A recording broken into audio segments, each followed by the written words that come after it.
Assalamualaikum warahmatullahi wabarakatuh. Saya Syifa Farhatul Jannah dan dua teman saya, Berliana Imelda dan Najwa Salsabila Zahra dari kelompok 4 mata kuliah Pendidikan Agama Islam. Di sini kami ingin menjelaskan sedikit tentang Al-Quran sebagai inspirasi peradaban. Al-Quran adalah sebuah kitab suci umat dalam agama Islam, yang umat muslim percaya bahwa kitab ini diturunkan oleh Allah kepada Nabi Muhammad melalui malaikat Jibril, berangsur-angsur selama 22 tahun, 2 bulan, dan 22 hari, atau rata-rata selama 23 tahun, dimulai sejak tanggal 17 Ramadan, saat Nabi Muhammad berumur 40 tahun hingga wafat pada tahun 632.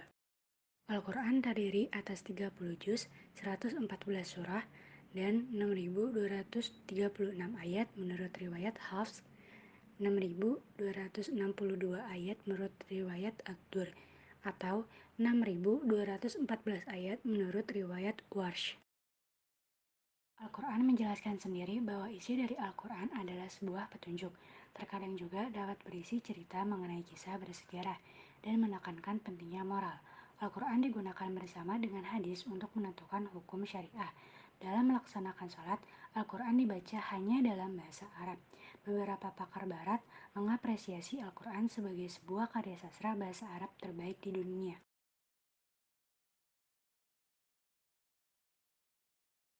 Pemikiran, perkembangan, dan peradaban umat Islam tidak lepas dari peran penting Al-Quran.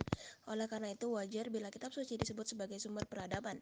Tentunya, dalam tataran praktis, teks Al-Quran tidak dapat membangun peradaban secara sendirian. Perlu adanya dialektika oleh manusia dengan realitas di satu pihak dengan teks Al-Quran pihak lain. Peradaban teks sesungguhnya merupakan hasil interaksi dan dialektika antara ayat-ayat Qur'aniyah dan ayat-ayat kauniyah dengan etos intelektualisme dan spirit dialog ilmuwan. Dengan budaya dialog, Islam pasca kenabian mampu berdialog dengan peradaban Yunani dan Persia.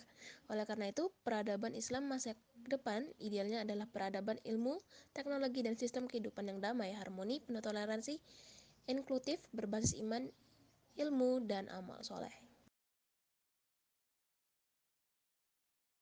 Inspirasi Al-Quran untuk kemajuan peradaban dapat diaktualisasikan apabila umat Islam memiliki komitmen yang kuat untuk mengembangkan paradigma baru dalam berinteraksi dengan Al-Quran. Paradigma baru dimaksud adalah perubahan paradigma dari membaca verbal atau tilawah menuju membaca penuh pemahaman dan kesadaran. Al-Quran adalah manhajul hayah atau metode hidup bagi kaum muslim yang menjelaskan seluruh aspek kehidupan sekaligus sebagai pemisah antara kebenaran dengan kebatilan. Maka setiap muslim diperintahkan untuk berjalan sesuai Al-Quran. Siapa saja yang berjalan sesuai dengan Al-Quran, tentu mereka akan mendapat petunjuk, penjelas, sekaligus akan diberi furqan, yaitu kemampuan untuk membedakan mana yang benar dan mana yang salah. Dalam konteks negara dan masyarakat, bisa dikatakan bahwa masyarakat dan negara manapun akan mendapatkan petunjuk, penjelas dan furqan bila mereka mau mengadopsi dan hidup sejalan dengan Al-Quran.